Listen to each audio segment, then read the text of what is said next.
Good evening everyone. আজ হচ্ছে আমার বান্ধবী শুভশ্রীর বিয়ে। তো ওর বিয়েতে আমরা সবাই এসেছি। ওকে দেখতে খুব সুন্দর লাগছে। আর আমার সাথে আছে বাপি, মা আর টিনা। রাহুল তো নেই, ও চলে গেছে। তো ফাইনালি ছবি-টবি তোলার পরে এখন বসে পড়েছি খেতে। এখন বাজে রাত 10:30। আর এটা হচ্ছে ওর বিয়ের মেনু কার্ড। তোমরা পজ করে দেখে নাও কি, কি আছে। যদিও আমি এখন বলব ওর বিয়েতে আমরা কি, কি খেলাম। তো ১ম এ ছিল বেবি নানা চানা মসলা। এটা খেতে দারুণ হয়েছিল।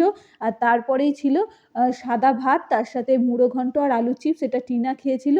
আর তারপরে রয়েছে সর্ষে কাতলা। সর্ষে কাতলাটা দারুণ হয়েছে। আর মাছটা খুবই ফ্রেশ ছিল।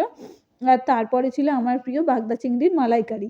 তো বাগদা চিংড়ির মালাইকারিটা তো আমি খেতে ভীষণ ভালোবাসি। সেইজন্য আমি ৪ টে চিংড়ি মাছ খেয়েছিলাম। তারপরে ছিল ফ্রাইড রাইস আর মাটন কষা।